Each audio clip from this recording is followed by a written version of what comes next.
Boa tarde, então meu nome é Cláudia, eu sou enfermeira, fui graduada na Universidade Federal de Pelotas, no Rio Grande do Sul, sou especialista em gestão e saúde pelo IFSC, aqui de Santa Catarina. Eu atuo desde 94 no Hospital Nereu Ramos, que é um hospital especializado em doenças infecto-contagiosas e pneumologia, que é referência no estado nessas patologias. Ele atende exclusivamente pacientes do SUS, e sou lotada na UTI e trabalho também na equipe de hemodiálise do hospital, que é formada só por enfermeiros. Falo de um lugar de trabalhadora do SUS e usuária do SUS também. Tá? Então vamos começar. As necessidades de saúde da população negra, né? Historicamente falando, então, há uma combinação de fatores e de questões de raça e de classe que perpetuam as desigualdades sociais. E uma visão distorcida da população negra como sendo inferiores, incapazes, preguiçosos, violentos e delinquentes. O Brasil, tem que falar um pouquinho de história para vocês poderem entender isso. O Brasil foi o último país no mundo a acabar com o tráfico de escravos. Há 130 anos, provavelmente a minha bisavó foi filha de escravos. E a partir daí, quanto mais se determina que quanto mais escura a cor da pele, menos oportunidade as pessoas terão aqui no Brasil. Santa Catarina é conhecido, é um estado com a menor porcentagem de negros no país, é um estado onde amplamente é divulgada a cultura europeia, né? E a população aqui do sul do país, ela possui características diferentes de todo o restante do Brasil, né? Tem muitas pessoas loiras, pessoas de pele bastante clara. E nós, a população negra, acabamos existindo e resistindo aqui no estado. Somos cerca de 15% da população e aproximadamente 1 milhão de pessoas que acabam sendo invisibilizadas no estado. Quando dizemos, inclusive, que somos catarinenses fora da região sul, as pessoas até ficam assustadas e ficam comum que vocês moram no sul do país e lá as pessoas são muito brancas, né? Elas acabam não acreditando, pondo em dúvida. E por que uma saúde específica para a população negra? Inicialmente, o Ministério da Saúde ele reconhece que as condições de vida da população negra são resultados de injustos processos sociais, culturais e econômicos presentes na história do Brasil, contribuindo para um desigual acesso aos bens e direitos a oportunidades, inclusive na saúde, e isso é refletido num quadro epidemiológico, né, onde temos evidências das condições de vulnerabilidade da população negra. Somos também os que temos a porcentagem de pessoas que possuem menos estudo, que têm a menor renda, que detêm a menor renda, que têm o menor acesso aos bens e os serviços de saúde, e ocupamos, na grande maioria, as periferias das cidades.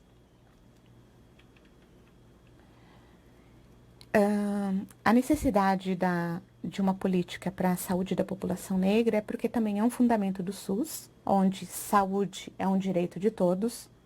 Anteriormente, o atendimento ele era gratuito, mas somente para os trabalhadores com carteira assinada, que é o antigo INPS, que chamavam, que eles só eram atendidos e só tinham esse tipo de atendimento, e também quando estavam doentes, né? Não se fazia uma prevenção das doenças, para que se instalasse as doenças nessas pessoas. E quanto à identidade racial, dentre os usuários do SUS, 70% são compostos pela população negra, que é formada por pessoas que se autodeclaram pretas ou pardas.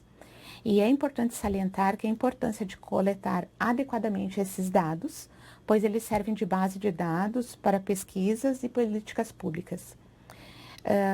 Eu trabalho lá no hospital e, com frequência, por curiosidade, eu acesso o histórico prontuário desses pacientes para ver esse item de declaração de raça e cor, e às vezes confesso para vocês que eu fico bastante surpresa com a forma de que é preenchido, né? Porque eu percebo que nem sempre é uma autodeclaração, às vezes é o próprio funcionário que determina qual é o pertencimento desse indivíduo que está internado. E evidências científicas também foi identificada através de pesquisas pelo Ministério da Saúde, que os resultados terapêuticos são de baixa resolução em relação aos usuários não negros. Por exemplo, o tempo de atendimento no consultório. Colocaram pessoas com a mesma idade, com as mesmas queixas, sinais, sintomas, mesma patologia, um paciente negro e um paciente branco, e eles cronometraram o tempo de atendimento dessa pessoa dentro do consultório e foi verificado que o tempo de atendimento ao paciente negro, ele era menor do que o paciente branco, né? Queixas dos pacientes negros também são de que eles são menos tocados, ele é menos examinado. Bom, falar um pouquinho de música também, que essa é uma música do Jorge Aragão, um texto, uma música não, é uma parte de uma música dele, que é para falar que no Brasil não houve segregação racial como aconteceu nos Estados Unidos e na África do Sul. Mas foram criadas duas instituições que a gente chama o elevador social e o elevador de serviço. E para mim exemplificar isso para vocês, mais ou menos assim, no Rio de Janeiro, entre a década de 40 e 50, era comum a proibição de que prestadores de serviços e empregadas domésticas utilizassem o elevador social, mesmo sem o uso do uniforme. O negro, até hoje no Brasil, ele é visto como uma mão de obra ou mercadoria, em muitos casos. E isso independente da sua situação intelectual ou financeira. A população negra sofre racismo. Um caso que me chamou a atenção lá no Rio de Janeiro mesmo, uma vez ouvindo uma entrevista na televisão, onde um diretor de televisão ele comentou que Grande Otelo era uma pessoa que frequentava a casa dele, né, com uma certa frequência, e uma vez ele fez um aniversário e ele era pequeno, fez um aniversário, e ele não era uma pessoa muito conceituada, não era conhecida na escola, e daí uma forma dele chamar os colegas para participar, ele falou que o Grande Otelo iria nesse aniversário dele. E na época, o Grande Otelo era uma pessoa conhecida, que fazia cinema com o Mazzaropi. Chegando lá na casa, em determinado momento, ele morava em Copacabana, e ele foi na cozinha. Morava num prédio. Foi à cozinha, e quando ele chegou na cozinha, pela porta da cozinha, estava entrando o Grande Otelo. E daí ele perguntou por que ele estava entrando pelos fundos da casa, né? E não pela porta social. Daí ele falou que era assim mesmo. Então, daí, dessa forma, ele conseguiu perceber que mesmo a pessoa tendo a proporção, o conhecimento era conhecida nacionalmente, mesmo assim, ele foi impossibilitado de utilizar o elevador social na residência, quando foi fazer a visita para esse rapaz.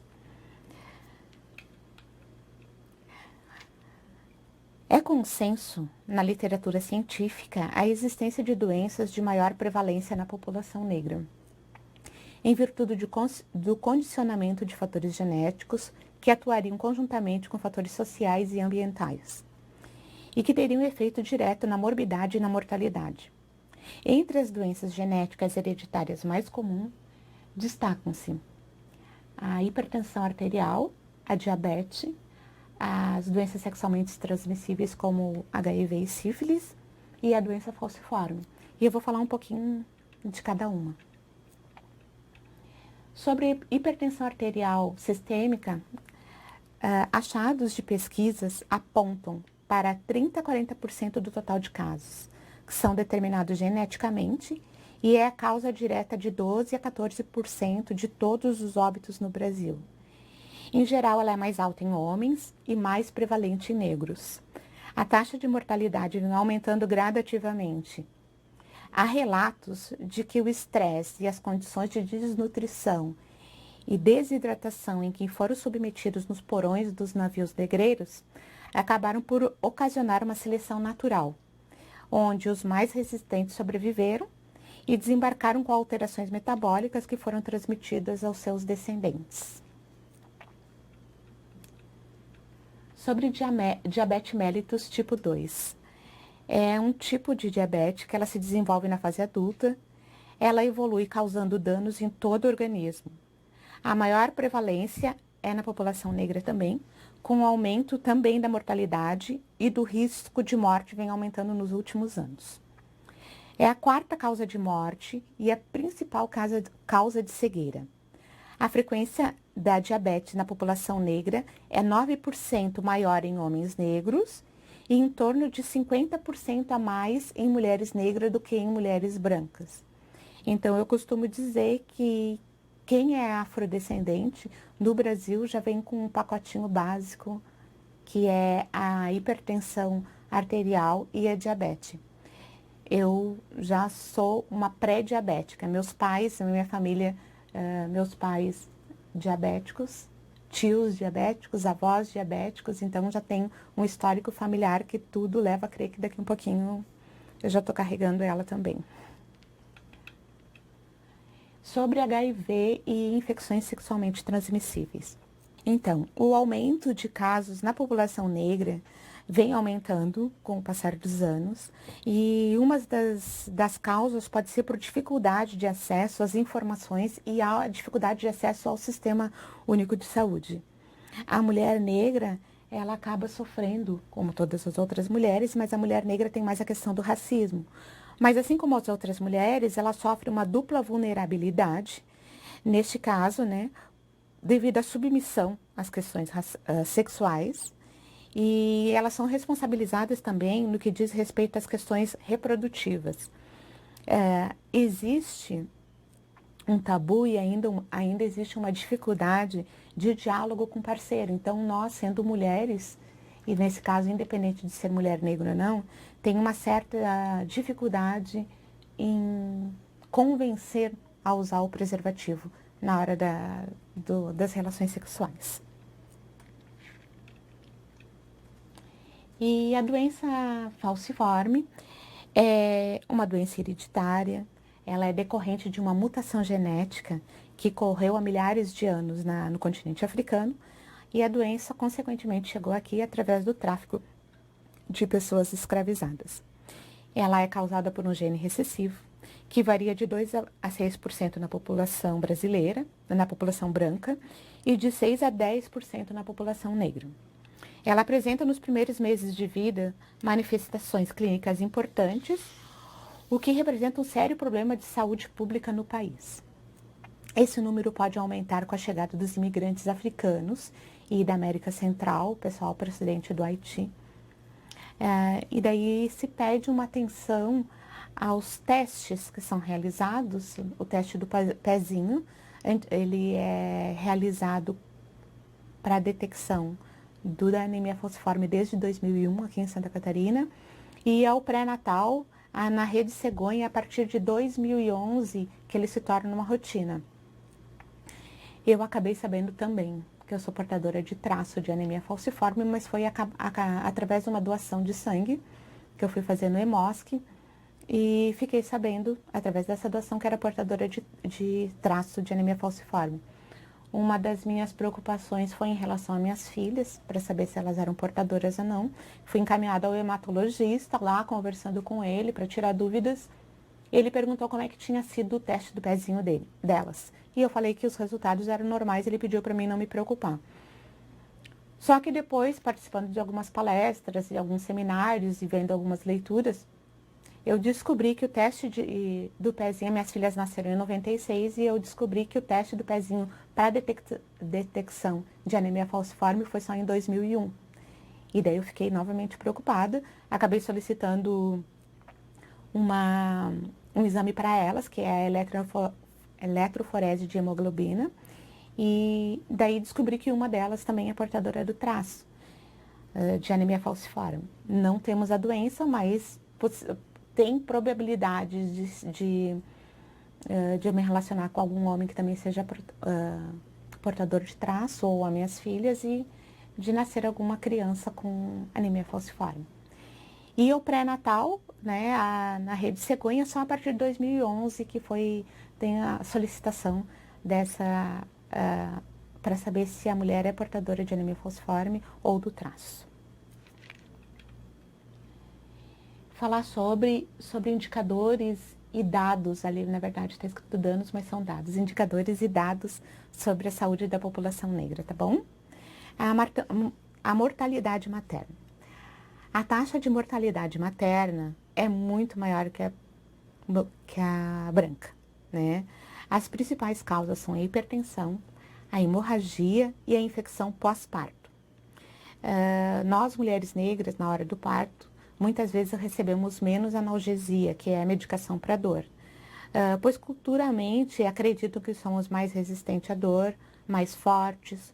Nós somos menos orientadas a fazer o pré-natal e, consequentemente, o pós-parto é mais dificultoso. 90% das mortes maternas são com causas evitáveis. Então, se o pré-natal e as orientações e os acompanhamentos fossem corretos, né? Tanto da parte da paciente como da parte de informação passada, talvez esses óbitos seriam evitados. No pré-natal e no parto, somos orientadas, a orientação padrão que se passa é para fazerem de 6 ou mais consultas pré-natal. O percentual de mulheres negras que fazem o pré-natal é menor do que as não negras. Muitas, inclusive, referem que não foram devidamente orientadas. E isso aqui que eu estou falando, gente, eu queria deixar bem claro para vocês que não são achismos que eu acho que isso acontece. Isso são dados do Ministério da Saúde, então estão lá tabulados e qualquer um pode acessar de que essas questões realmente existem. Em relação à mortalidade infantil, das mortes na primeira semana de vida, elas atingem na maioria, as crianças negras. As principais causas são má formação congênita, prematuridade e infecções perinatais, logo após o nascimento.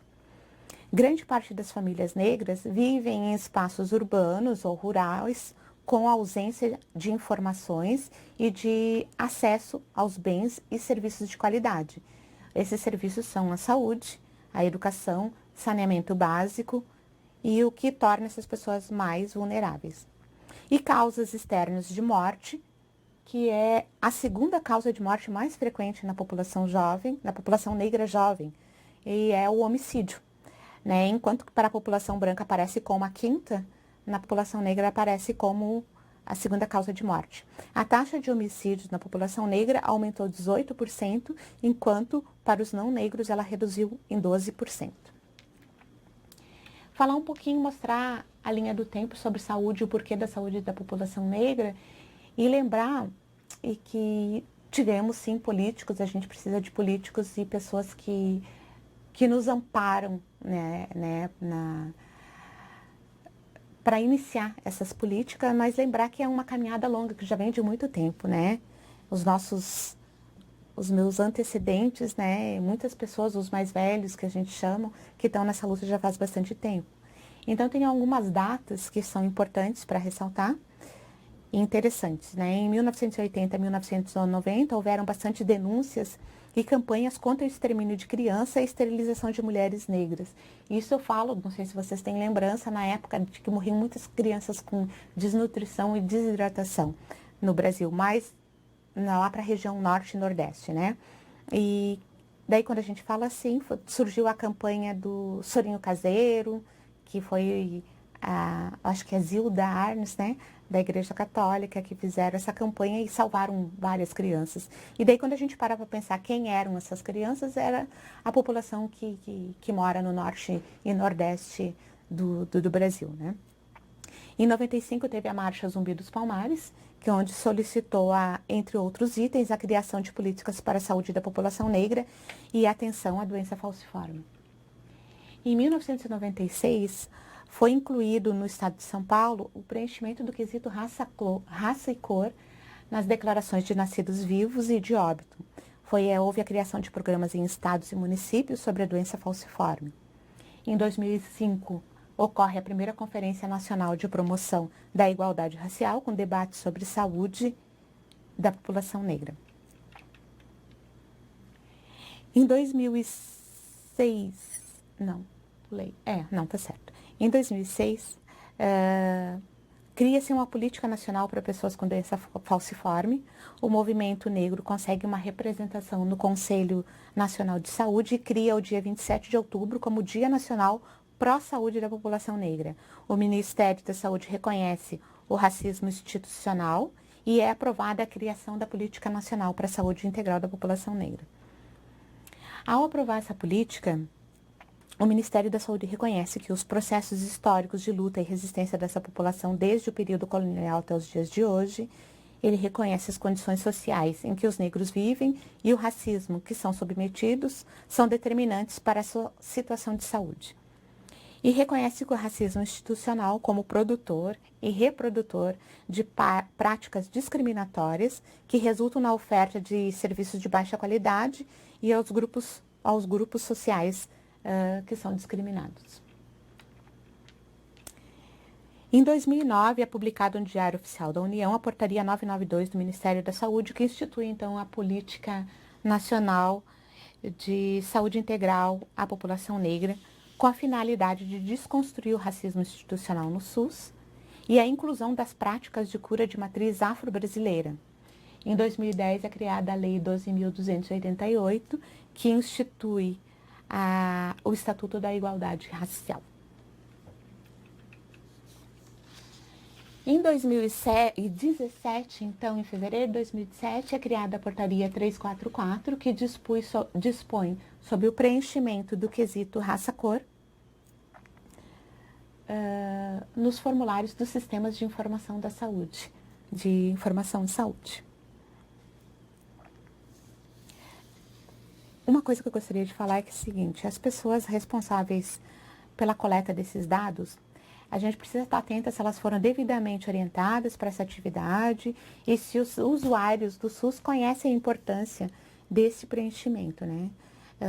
E se nós, como profissionais de saúde, a gente tem informações da situação de saúde da população negra pelo recorte raça-cor? Essas são umas perguntas interessantes para se pensar. Prioridades da saúde da população negra. O que a gente deve priorizar? Então, nós devemos priorizar programas com maior impacto na redução das iniquidades étnico-raciais, da mortalidade e da morbidade. Por exemplo, a gente deveria priorizar, né? Grupos de hipertensos e grupo de gestante, que dependendo da localidade, pelos dados que se tem, a maioria da população negra é hipertensa. E o maior índice de mortalidade materna é na gestante, na mulher negra, né? Então, a gente pode priorizar esses dois grupos. De que forma que eu vou avaliar e qual vai ser o indicador sugerido? A gente verifica a porcentagem de brancos, de pretos, de pardos, amarelos e indígenas atendido em determinado programa, como, por exemplo, no programa de hipertensos, e devem ter a taxa de resolução, deve ser maior que 80%. E o que a gente deve fazer com esses dados? A gente deve aumentar a resolução e os atendimentos. Precisamos realizar processos de educação em saúde para capacitar indivíduos e comunidade para atuar em prol dessas mudanças. E com o apoio técnico do Ministério da Saúde, diversos estados e municípios já implantaram o Comitê Técnico de Saúde da População Negra, que ela vai auxiliar na gestão do SUS, na implementação e monitoramento dessas ações da política de saúde integral da população negra. E uma pergunta também que se deve fazer é se os movimentos negros, eles participam dessas conferências de saúde do município ou do estado e se tem representação no Conselho Nacional de Saúde. O diagnóstico de saúde é o levantamento de informações que a gente precisa fazer com base em evidências e pesquisas. O diagnóstico ele só acontece acuradamente com a participação da comunidade no processo de coleta e fornecimento de informações necessárias. E como que a gente vai atingir essas pessoas na unidade básica de saúde, né? Vai fazer um levantamento de raça e cor, etnia e religiosidade. A gente precisa abordar e realizar pesquisas sobre histórico familiar, com dados sobre a vida das famílias negras dessa localidade. Ou o atendimento também fora dos locais tradicionais de serviço de saúde e em horários diferenciados. Por exemplo, em escolas de sambas, em rodas de capoeira, instituições religiosas e a população em situação de rua, que também a grande maioria é população negra. O preenchimento correto do quesito raça e cor onde o próprio o usuário ou o seu responsável vai definir a sua raça-cor.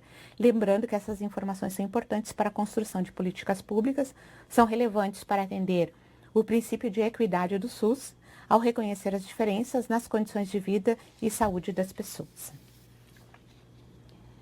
E quem são os povos e comunidades tradicionais de matriz africana? Basicamente, três grandes grupos, que são os quilombolas, que são povos de trajetória histórica e há mais de 2.000 comunidades no Brasil, com a maior concentração, obviamente, no Nordeste, onde há a maior porcentagem de usuários do SUS e de cobertura do Programa de Saúde da Família, cerca de 83% de cobertura. O Plano Mais Saúde de Todos, que deu de 2008 a 2011, ele garante um adicional de 50% aos municípios com população quilombola, que se ampliarem a estratégia de saúde da família até essas comunidades.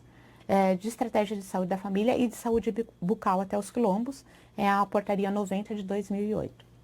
Os povos de terreiros são os povos, pessoas que expressam a religiosidade de matriz africana, como a Umbanda, o Candomblé e outras, e são espaços de acolhimento, de inclusão, troca de saberes e conhecimentos. É o espaço mais inclusivo na questão de gênero. É onde a gente consegue ver uma diversidade do grupo LGBT no que tange a questão religiosa presentes, são melhores aceitos, me passa essa impressão, do que em outras comunidades. E as irmandades, que têm uma pegada católica, né? Já que as pessoas escravizadas elas foram iniciadas à força no catolicismo, então ele adotou a religião dos portugueses, né? Com ingredientes africanos, com música, com dança, com comida. As irmandades surgiram no século XVII, no final do século XVII, com o objetivo de promover ajuda mútua e socorrer escravos com dificuldades de conseguir a alforria. E algumas se mantêm até hoje. Aqui em Florianópolis, que eu conheço, tem a Irmandade Nossa Senhora do Rosário e dos Homens Pretos, que ficam no centro da capital. E eu falar um pouquinho sobre racismo institucional, o que é esse racismo institucional que tem se falado, né? Ele é um desafio para a equidade do SUS e é a maior barreira de acesso, né? Ele pode ser visto ou detectado em processos, em atitudes e comportamentos que eles totalizam em discriminação por preconceito involuntário, às vezes, por ignorância, por negligência ou por estereotipação racista, causando desvantagem a essas pessoas. Aí, como eu falei, no caso do menor tempo de atendimento no consultório, mas um exemplo que eu ouvi esses tempos também, e eu acho legal de falar aqui, é em relação aos transplantes e aos transplantados. Até por conta do óbito precoce da população negra, no que tange, quando eu vou dizer aos jovens, muitos deles são doadores de órgãos, alguns deles, mas dificilmente o cliente negro ele é transplantado. Um exemplo, não é porque eles escolhem, vamos dizer assim, não, porque tu é negro, não, eu vou priorizar a pessoa branca. Não é isso que acontece, mas o que acontece é que a rede de apoio da pessoa branca, geralmente, ela é muito mais eficaz do que do próprio negro, né? Então, na hora de chamar na lista de espera, que está o próximo da fila para transplante, às vezes as pessoas ligam, não conseguem ligar, não conseguem acesso, precisa de dinheiro para se deslocar, precisa de dinheiro para fazer os exames, precisa ser tudo muito rápido e às vezes não consegue essa agilidade. Aí, às vezes, quem consegue mais essa agilidade, quem tem acesso, muitas vezes é o cliente branco. Eu tentei conseguir com a Secretaria de Estado alguns dados em relação aos atendimentos da população negra no estado de Santa Catarina. E ainda é muito difícil de conseguir esses dados desagregados. Consegui alguns dados em Joinville, e consegui também em Florianópolis. Então, aqui em Florianópolis, a gente consegue ver uma população estimada de estimada, porque o último censo foi em 2010, né? Então, a gente tem uma população estimada de 480 mil pessoas, sendo que 67 mil, em torno quase 68 mil, fazem parte da população negra. E como o SUS e o Ministério da Saúde nos informa que 70% de atendimentos do SUS são para a população negra, eu imaginei que aqui em Florianópolis fosse diferente, que a gente não tivesse essa margem. Mas os dados e os números me surpreenderam quando eu percebi que de 22 mil pessoas que se autodeclaram negras, 18 mil são atendidas no SUS. Então, isso dá um índice de 82% da população que se declara preta é atendida no SUS de Florianópolis. E em relação aos pardos, 51% da população que se declara parda faz uso do SUS. E totalizou, gerou um total de 61,8%. Então, mesmo sendo o estado com a menor concentração da população negra, ainda assim a população negra é a que maior utiliza o SUS, justamente por ser a de menor renda e não ter plano de saúde, né? E embora toda a população de Florianópolis, 71%, mesmo tendo plano de saúde, eles ainda têm um atendimento no SUS. Essa também é uma frase da música do Jorge Aragão, que eu acho ela bem impactante, que coisas que muitas vezes as pessoas falavam, né? Que ele é um preto, mas é um preto de alma branca. E daí que é um exemplo, né? Que a pessoa quis dizer, é um exemplo de racismo, infelizmente, mas é uma forma que a pessoa quer dizer de que só tem dignidade, de te dar dignidade se tu tiver alma branca.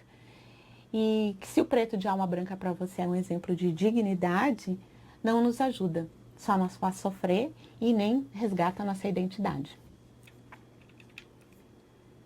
Esse é um cartaz do Ministério da Saúde que fala sobre que racismo é crime, que ele precisa ser combatido, inclusive na saúde, né?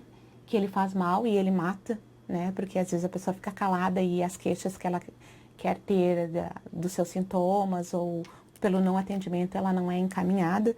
E tem algumas situações que me deixam com algumas perguntas que eu pretendo em breve tentar resolver, que é saber por que eu não encontro essa população negra dentro dos hospitais, pelo menos no hospital que eu trabalho, né? Mesmo sendo 60, o atendimento dele é totalmente do SUS, mas eu não estou encontrando essa população dentro do hospital. Então eu gostaria de saber, será que elas não estão sendo encaminhadas? Provavelmente elas morrem antes, né? O que está acontecendo com essa população que mesmo frequentando as unidades básicas de saúde e depois o encaminhamento para chegar, a grande maioria que utiliza, que está internada, pelo menos no hospital que eu trabalho, porque eu não tenho esses dados de outros hospitais do estado, mas não é a população negra que está lá dentro, que carece de atendimento, né? Então é isso, gente. Eu queria agradecer. Não sei se vocês têm algumas perguntas. Para quem vai visualizar o vídeo, o Ministério da Saúde ele disponibiliza 2 cartilhas, que era muito interessante que vocês conseguissem ver, que é o SUS está de braços abertos para a saúde da população negra. E tem essa cartilha também, que fala sobre a Política Nacional de Saúde Integral à População Negra, uma política do SUS. São 2 cartilhas que foram baseadas nela, que eu fiz os slides e essa minha fala vai de encontro. Tudo que eu falei vocês conseguem encontrar aqui nessas cartilhas, tá? Muito obrigada.